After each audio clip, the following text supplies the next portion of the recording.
और औधिक अज्ञान तो सम्यक दृष्टि मिथ्या दृष्टि के सबके होता है, 12वें गुण स्थान तक होता है, तो केवली के नहीं होता।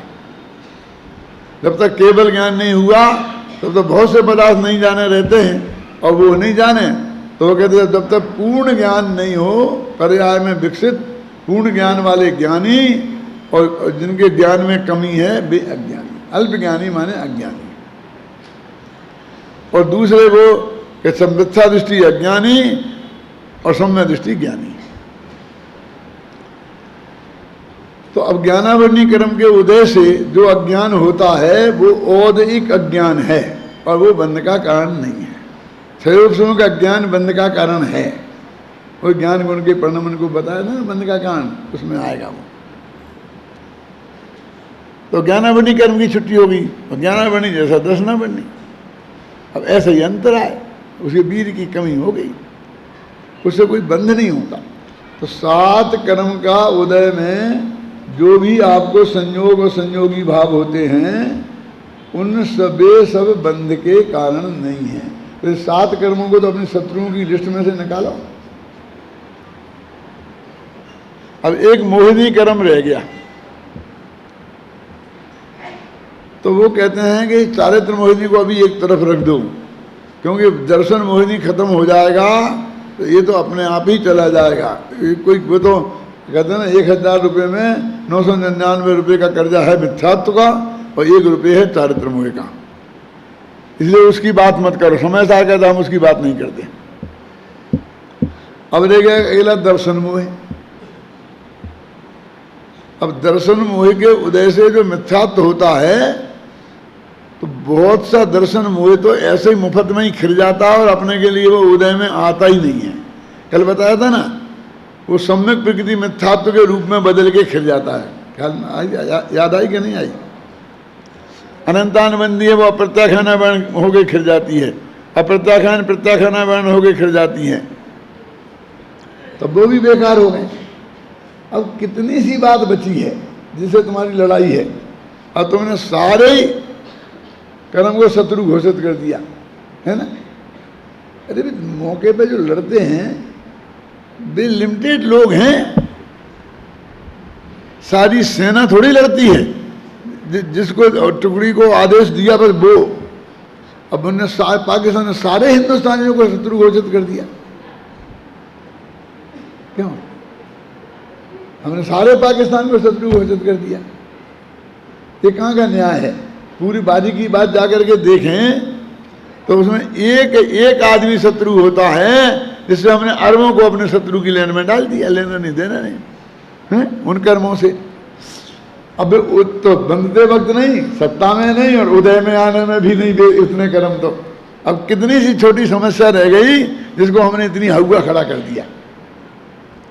अब वो कहते हैं कि वो भी उदय आए और उसमें तेरा उपयोग हो, उपयोग और के प्रयोगानुसार बंद होता है, खत्म। यही तो रास्ता है जो खुला है मोक्ष का मार्ग। यदि गुरुदेव की भाषा में बोलूं, यदि डिग्री टू डिग्री हमको राग करना पड़े तो फिर मोक्ष का मार्ग बंद है।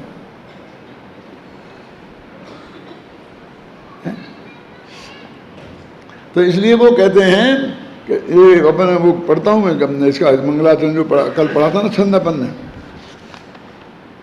हाँ, राग देश हर मोह ही केवल बंधक भाव, ज्ञानी के ये हैं नहीं ताते बंध अभाव। ये निष्कर्ष है जिसको आगे सिद्ध करना है। कहते अब यहाँ तो 3 ही लिख दिया, अभी मिथ्या तो नहीं है, वो तो हमारी चल जाती। यहाँ तो मिथ्या तो राग और देश 3 ही लिख दिया। अब ये बिल्कुल नहीं है तो हम तो समझते वीतराग हो गया वो 12वां गुणस्थान। ये 4थे गुणस्थान वाला वीतराग है, जैसे सदा मुक्त वे बोलते ना। तो कहते भाई अनंतान बंदी राग और देश भी गए ना साथ में। मोह माने मिथ्यात्व और अनंतान बंदी राग देश। तो अनंतान बंदी राग देश भी गए तो मिथ्यात्व के साथ मिथ्यात्व को तुमने पूरी छुट्टी कर दी। और अनंत कसाय में तुमने अकेले अनंतान बंदी को गए। और बाकी 3 रख लिए, ये तो सही नहीं हुआ।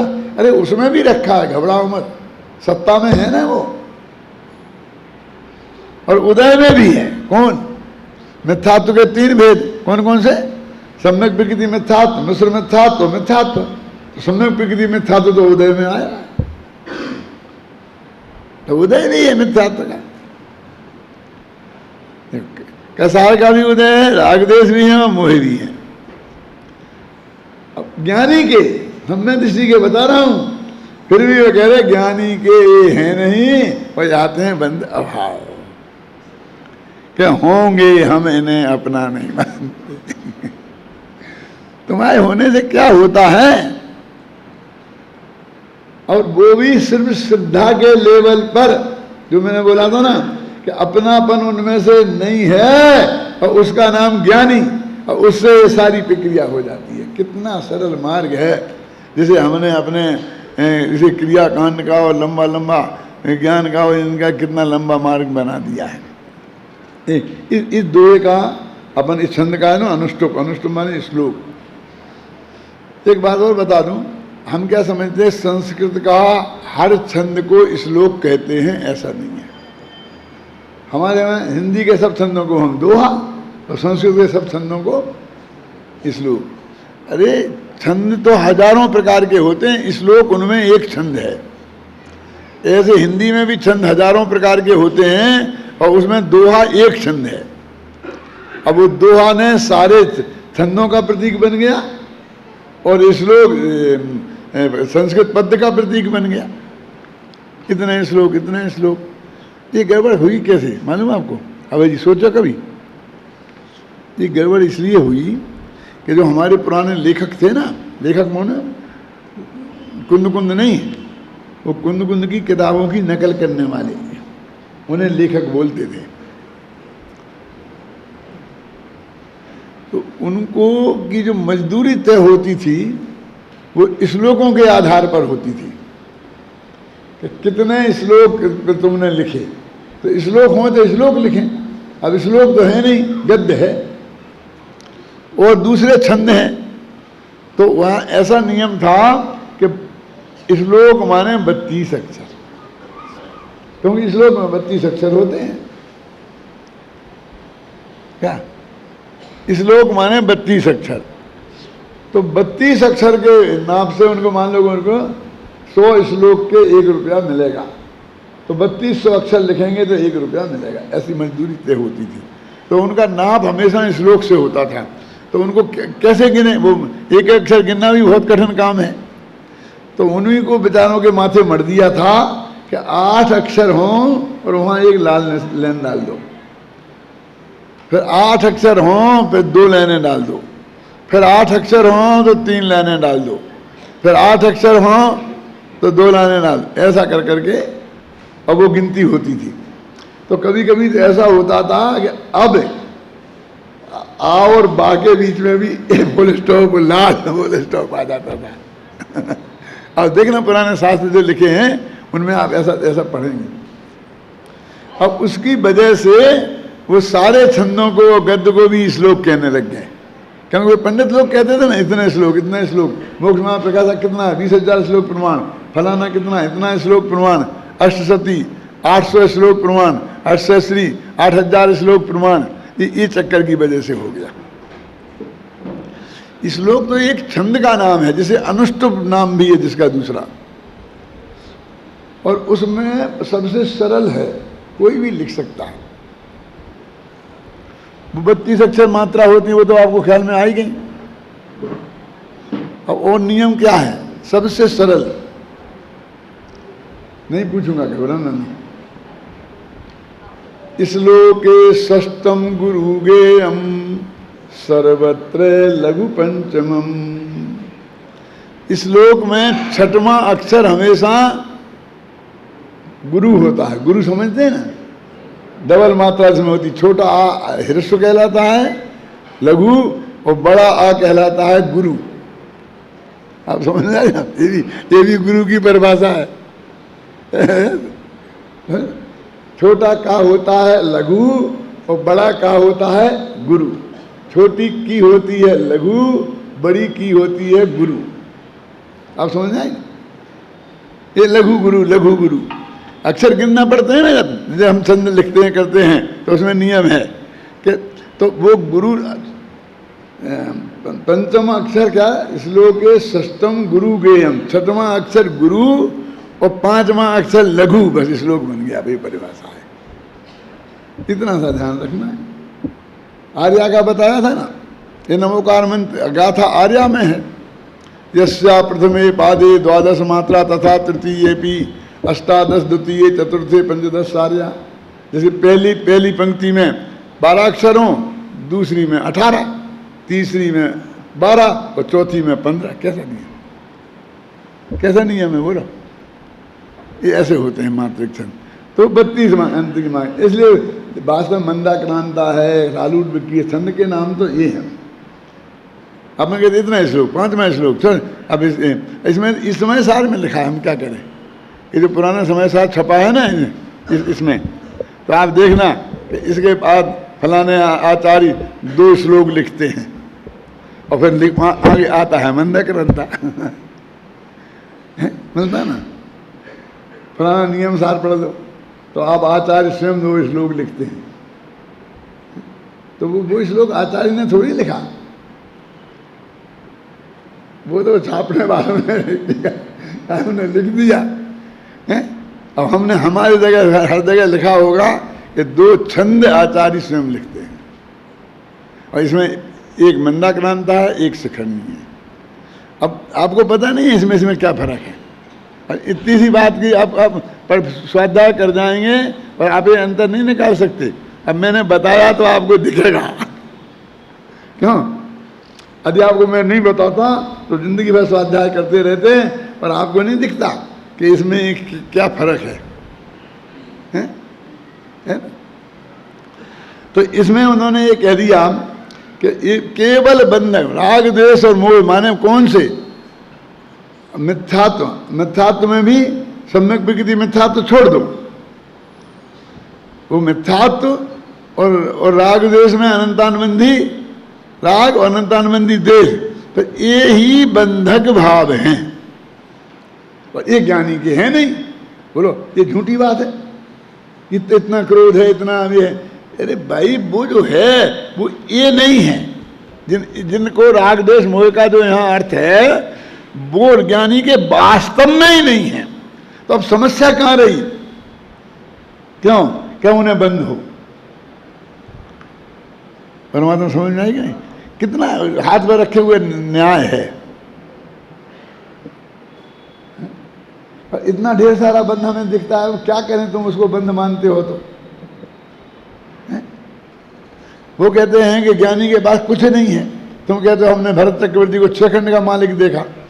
वो यदि ज्ञानी है ना, सहायक समय दृष्टि, तो वो कहते मेरे पास एक परमाणु मात्र भी नहीं है, लिखा ना, परमाणु मात्र भी यदि परिग्रह है तो सब्बागम धरो भी, तो भी वो अज्ञानी मिथ्या दृष्टि है। परमाणु मात्र परिग्रह, और ये किसके लिए है? ये जिसको तुम परिग्रह मान रहे वो परिग्रह है ही नहीं, ये बहिरंग परिग्रह नाम का परिग्रह है ही नहीं, और हमें उसी को जोड़ना, उसे छोड़ना। मैंने कल परसों बताया था, ये धर्म के रक्षण किताब में एक बात लिखी है, और उसमें क्या लिखा है? कुछ लोगों को परिग्रह जोड़ने की धुन सवार है, और कुछ लोग छोड़ने के चक्कर में उलझे हुए हैं। इस बात पर कोई विचार करने के लिए तैयार नहीं है कि ये परिग्रह हमारे जोड़ने से जुड़ता नहीं और हमारे छोड़ने से छूटता नहीं। इसे जोड़ा और छोड़ा जा ही नहीं सकता है, क्योंकि भगवान आत्मा में त्यागोपादान शून्यत्व नाम की शक्ति है? हो गया ना कितना स्पष्ट ये बात है। अब इसी की बस गाथाएं हैं, ये जो इसमें बनारसी दास वगैरह के हैं, अभी इसकी जरूरत नहीं जाना। रागो दोषो मोहो आश्रवानर्थ सम्मिधि ठस्से तम्मा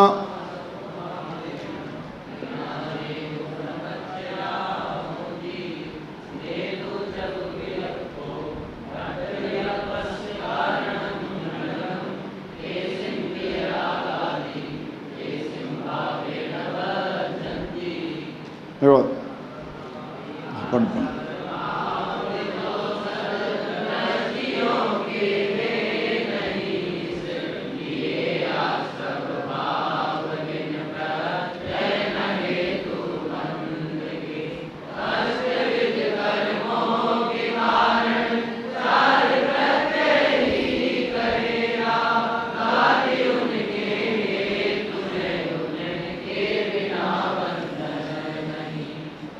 जरा इसको समझने की कोशिश करना है काम। देखो, रागादि आश्रव भाव जो सद दृष्टियों के हैं नहीं, अब जो सदमय दृष्टियों के नहीं है ये उनको समझना। रागादि भाव कौन, आप अभी बता दिया ना, फिर दोहराऊं क्या? वो मिथ्यात्व, वो समय प्रकृति मिथ्यात्व को छोड़कर, और वो अनंतानुबंधी क्रोध वो राग द्वेष, पर ये सम्यक दृष्टियों के नहीं हैं। और इनके बिना अब वो प्रत्यय न हेतु बंध के, ये अब दूसरा ये प्रत्यय क्या है? अब प्रत्यय शब्द के बहुत अर्थ होते हैं, व्याकरण में भी प्रत्यय होते हैं ना, उपसर्ग होते हैं, प्रत्यय होते हैं। क्या फर्क है उपसर्ग और प्रत्यय में? बताएगा आराध्य?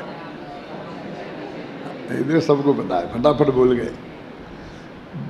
प्रत्यय दो ही तरह के होते हैं, जो शब्दों के शुरू में लगते हैं उन्हें बोलते हैं उपसर्ग, जो अंत में लगते हैं उन्हें बोलते हैं प्रत्यय। अब वो प्रत्यय क्या है मालूम आपको? जैसे भू धातु है, अब आप समझे ना, तो भवती, तो भवती ती बना तो ती प्रत्यय है, तो होता है। तो भवतः ये भी प्रत्यय है, तो कहेंगे होते हैं, दो होते हैं। भवंती के बहुत होते हैं। तो ये प्रत्यय अर्थ नहीं बदलते हैं,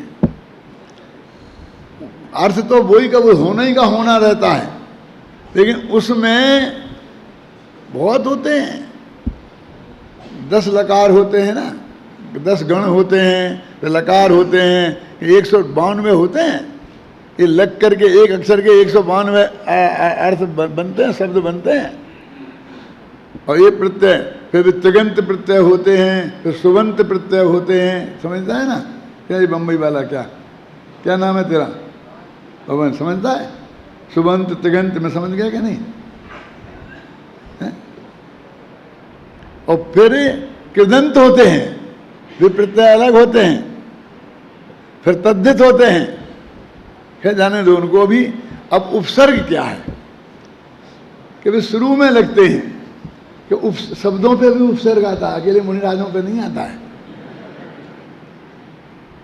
और उपसर्ग की क्या परिभाषा है बताएगा सर्वज्ञ? सर्वज्ञ कोई पता नहीं तो किसको पता होगा भाई? हैं? वो तो ठीक हो गया। उपसर्गेण धात्यर्थ बलादन्यत्र नीयते। उपसर्गों के द्वारा धातु का अर्थ यहां से वहां ले जाया जाता है, बदल देते हैं। उपसर्ग से अर्थ बदल जाता है, प्रत्यय से अर्थ नहीं बदलता। ये सब व्याकरण है बहुत छोटी, मैंने 10 वर्ष की उम्र में पढ़ी थी और बस उसके बाद कभी नहीं पढ़ी, याद है। और ये तो हमारे सब विद्वान बैठे हैं, इसके सब समझते हैं जी, बोलने का मौका नहीं देता इसलिए नहीं बोलते हैं। क्यों? क्या? अब कैसे बदल देते? देखिए, गम गच्छ धातु है, गच्छ माने जाना, गच्छति माने जाता होता है ना। अब इसमें गच्छति, गच्छता, गच्छन्ति ये प्रत्यय अंत में लगाए तो अर्थ नहीं बदलेगा, वचन बदल जाएंगे, आप समझेंगे ना। अब शुरू में लगाएंगे तो गच्छति तो जाना, फिर आगच्छति तो आना, ये आ उपसर्ग है। अब एकदम जाने से आना हो गया, अर्थ बदल गया ना। जबरदस्ती उल्टी जगह ले गए, तो अब गच्छति माने जानना, अरे जाने से जानना हो गया, अब उपसर्ग लगाया तो फिर 2 लगा दो, आवी और पृथ्वी, तो क्या हो गया? प्रत्यागच्छति माने लौट कर आना। आ माने आना और प्रति माने लौटना, लौट कर आना, वो प्रत्यागच्छति हो गया। तो ऐसे बदलते रहते हैं। अब यहाँ वो प्रत्यय नहीं है समझ में आ रहा? यहाँ वो प्रत्यय नहीं है, यहाँ तो ज्ञाना वर्णादि जो कर्म हैं उन्हें प्रत्यय बोलते हैं। और सुनो, मिथ्यात्व, अवरति, प्रमाद और कसाय, इनको भी प्रत्यय बोलते हैं। यहाँ 4 लिए, योग ले लो, प्रमाद छोड़ दो। मिथ्यात्व, अवरति, कसाय और योग, ये 4 लिए समय सार में। तो ये 4 प्रत्यय लिखा ना इसमें, कहाँ लिखा?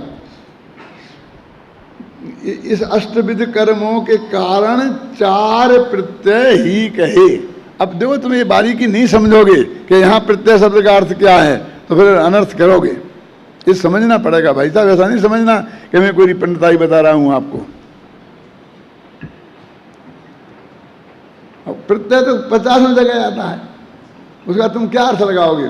अब ये 4 प्रत्यय बनने के कारण कहे। अब वो कौन से प्रत्यय? भाव प्रत्यय के द्रव्य प्रत्यय। अब ये फिर 2 हो गए। तो वो जो मिथ्यात्व नामक द्रव्य कर्म है, जो कर्मांग वर्ण से बना है, उसका नाम द्रव्य प्रत्यय, और जो मिथ्यात्व नामक भाव है उसका नाम है भाव प्रत्यय। अब ऐसे ही 4 पे लगा लेना, समझ गया? तो अब ये कहते हैं कि 4 जो प्रत्यय हैं यहाँ वो द्रव्य प्रत्यय के अर्थ में है कि 8 विधि कर्मों के कारण 4 प्रत्यय ही कहे। वो 4 प्रत्यय हैं, वे बंध के कारण हैं। तो कल कहा था ना, जो जिसने आज सुबह कमल जी ने उद्धृत किया था, भूल गए थे किसने कहा था? मैंने कहा था भैया। क्या कहा था? क्या था? भूल? कमल जी को भी याद है कि नहीं है? मैं भी भूल गया हूं। हैं? बोलो। हैं?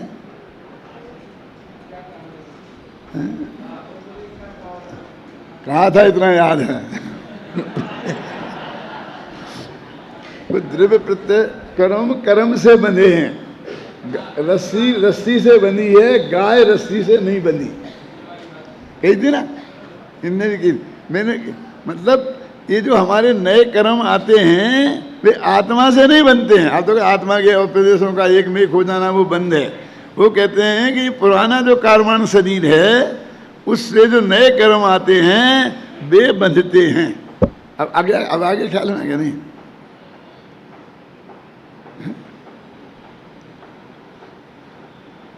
ये इसी अर्थ में कहा था, इनने इसी अर्थ में कहा था, मुझे पक्का मालूम है। 4 प्रत्यय ही बंध के का। वो कहते हैं नए द्रव्य कर्म पुराने द्रव्य कर्म से बनते हैं, तेरे आत्मा से बनते ही नहीं। तुम रोज यही कि मैं बनाऊं, मैं बनाऊं, मैं बनाऊं, मैं बनाऊं। अब वो गाय तो बंधी है ना, कि गाय का गला तो बना है, कि हाँ बना है। कब? कि गाय को उठ के कहीं जाना हो तो। अब उसकी तो आदत है, जंगल में चर के आती है, एक ठिकाना चाहिए रात्रि में शांति से, वो अपनी थान पे अपने आप जाके खड़ी हो जाती है। तो छोटा सा बच्चा जाता है और गले में वो लगा देता है, नहीं लगाए तो भी वो वहीं बैठी रहेगी सुबह तक, और सुबह होगा तब वो उठ के जाएगी। अब उसको क्या है, तुम लगाओ तो ठीक और नहीं लगाओ तो ठीक।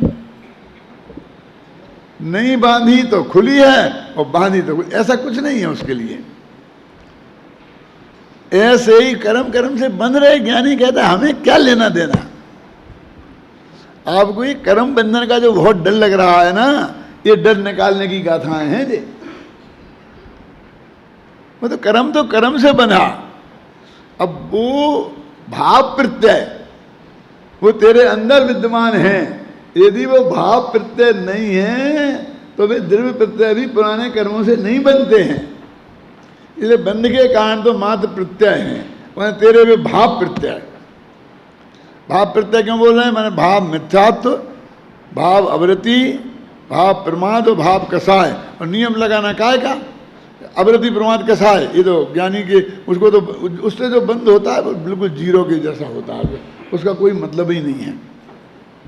ख्याल में ही ना, माने कमल की नाल से किसी गाय को बांध दो, समझ में? कमल की नाल, कमल की डंडी होती है ना, उसमें से नाल निकलती है, जरा सी कट कट कट कट टूट जाती है। अब उससे बांध दिया, काय की बंधी है? जब ऐसी सांस लेगी तो टूट जाएगी बांध। उसे बोलते जरी जेबरी। शास्त्र में आता ना, ये जरी जेबरी क्या होती है? जेबरी माने रस्सी और जरी माने जली हुई। वो जली हुई रस्सी का फोटो खींचो तो जैसा असली रस्सी का आता है वैसी होती है। फोटो में बिल्कुल वैसा ही आएगा, क्योंकि उसका जो स्वरूप है, जो आकार बिल्कुल बदलता नहीं है। लेकिन अंदर से जान निकल गई, फू को तो उड़ जाता है। तो ऐसा कहते हैं कि ये द्रव्य कर्म तो तेरे जरी जेवरी के समान है, क्या लेना देना है उनसे। तो फिर अब क्या करें, क्या करें, इनका क्या करें, इनका क्या करें। तो इनका क्या करना है, इनका कुछ नहीं करना है। तो अपने आचार्य कहते हैं ना, तुम तो भैया अपने को जानो, उसे जानते रहो, ये बाकी का सब अपने आप हो जाएगा जो जरूरी है। अब तुम्हें करने की जरूरत ही नहीं है कुछ, जो होना है वो ऑटोमेटिक प्रक्रिया के अंदर हो जाएगा। वहां के करने का विकल्प तुम छोड़ो बस। ये तत्व ज्ञान यहां समझा रहे हैं। अब देखिए गाथा पढ़ी ना अपन ने, तो मैं दूसरी गाथा का अर्थ पढ़ता हूं, पहली का तो बहुत क्लियर है। मिथ्यात्वादि 4 प्रकार के हेतु 8 प्रकार के कर्मों के बंध के कारण कहे गए हैं, उनके भी कारण जीव के रागादि भाव हैं। अब जब जीव के रागादि भाव कही ना, तो इसका मतलब भी द्रव्य प्रत्यय की बात होगी, क्योंकि रागादि भाव तो भाव प्रत्यय है। तो वहाँ प्रत्यय जो कहे गए हैं वो द्रव्य प्रत्यय, तो उनको बंध का कारण कहा गया। देखो इन गाथाओं का सम्यक दृष्टि के राग द्वेष मोह नहीं है। अब देखो, क्योंकि सम्यक दृष्टित्व की अन्यथा अनुपत्ति है। ये न्याय की भाषा है, ये अमृतचंद्राचार्य न्याय के आचार्य थे। वो क्या कहते हैं कि ज्ञानी के राग द्वेष मोह नहीं है, कि सिद्ध करो कैसे नहीं है। यदि राग द्वेष मोह होते तो सम्यक दर्शन ही नहीं होता। सम्यक दर्शन की अन्यथा अनुत्पत्ति, ये अन्यथा अनुत्पत्ति जानते हैं क्या होता है? उपरि वृष्टि राशित अधो पूर्व अन्यथा अनुत्पत्ति। न्याय सूत्र में, परीक्षा मुख्य सूत्र में ये सूत्र दिया है अनुत्पत्ति को समझाने के लिए। ऊपर बहुत भयंकर बरसात हुई है, यहाँ तो बरसात हुई है ही नहीं, कि तुम्हें कैसे जाना कि ऊपर बरसात हुई है? कि नदी में बाढ़ आ रही है, हमारे तो पानी की एक बूंद नहीं है महीना भर से, तो बगल में नदी निकल रही है, वो उफन रही है। तो क्या कहते हैं? ऊपरी वृष्टि राशित, ऊपर बरसात हुई है, क्योंकि अधो पूर्व अन्यथा अनुत्पत्ति। अन्यथा अधो माने नीचे, नदी के नीचे, पूर्व माने बाढ़ नहीं आ सकती थी।